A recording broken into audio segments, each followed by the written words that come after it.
एवढा सहनशीलतेचा अंत बघू नका मराठवाड्याची तीच। सुधीर भाऊ, आमचा मराठवाडा तुम्ही विदर्भ कमीत कमी करार करून तर महाराष्ट्रात आले, आमच्या मराठवाडा करार न करता विनाअट महाराष्ट्रात सामील झालेला आहे। आणि काय सुधीर भाऊ, आमचा मराठवाडा फक्त संतांची भूमी नाही, सहनशील लोकांची भूमी आहे। हा अनुभव तुम्हाला घरी पण येत असेल।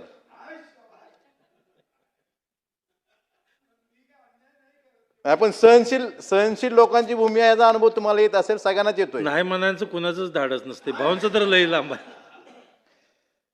अध्यक्ष महोदय, सुधीर भाऊंनी वैधानिक विकास मंडळाच्या बाबतीत जो प्रश्न मांडला, निश्चितच विदर्भाबरोबर मराठवाड्याचा अनुशेष आता मागच्या 10-12 वर्षात आदरणीय देवेंद्रजी फडणवीस साहेबांच्या माध्यमातून विदर्भाचा बराच अनुशेष कमी झाला असं तुम्ही आत्ताच सांगितलं, पण मराठवाड्याचा अनुशेष वाढतोय। अध्यक्ष महोदय, एक उदाहरण देतो। 16 सप्टेंबर 2023 ला संभाजीनगर, छत्रपती संभाजीनगरला एक कॅबिनेटची बैठक झाली। 45,000 कोटीच्या घोषणा केल्या गेल्या। मंत्री महोदयांना माझी विनंती आहे की या 45,000 कोटीपैकी खर्च किती झाले हे एकदा लोकांना सांगावे, किंवा प्रत्यक्ष घोषणा होणे त्यातले सुधीर भाऊ अर्धे GR पण निघाले नाहीत, ते फक्त घोषणा झाल्या कॅबिनेटमध्ये मराठवाड्यासाठी 45,000 कोटीचं पॅकेज। त्यातले किती GR किती निघाले? म्हणजे अशी सहनशील लोक आहेत आमची, ती विचारसो नाही त्यातले GR, त्याचं पुढं काय झालं? फक्त पॅकेजच्या घोषणा मोठ्या करायच्या आणि प्रत्यक्षात अंमलबजावणी काय? जसं तुम्ही आता सांगितलं की वैधानिक विकास महामंडळ बंद असलं तरी आपण त्या खर्चाच्या बाबतीत किती खर्च करतोय ही आम्ही पटलावर ठेवू, किंवा सर्वसामान्य महाराष्ट्र जनतेला किंवा मराठवाड्या जनतेला सांगू। तर या 49,000 कोटीपैकी प्रत्यक्ष खर्च किती झाला हे सांगणं गरजेचं आहे।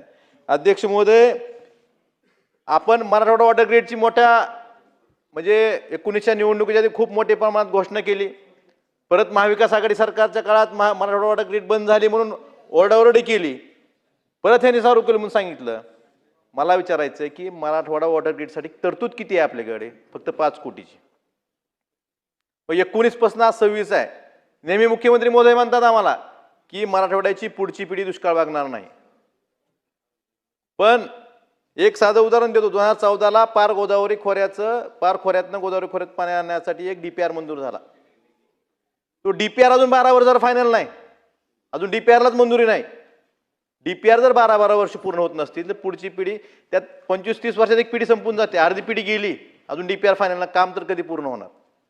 त्यामुळं फक्त घोषणा करण्यापेक्षा उद्योगाच्या बाबतीत दावोसला जेवढे करार होतात त्यातले बहुतांश उद्योग हे पश्चिम महाराष्ट्रात येतात, मुंबई, पुणे, ठाणे, नाशिक।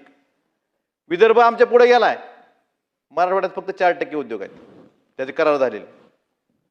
आणि मराठवाड्याला संभाजीनगर, जालना इथं उद्योग झाले म्हणजे सगळ्या मराठवाड्याला रोजगार मिळाला असं नाही होत।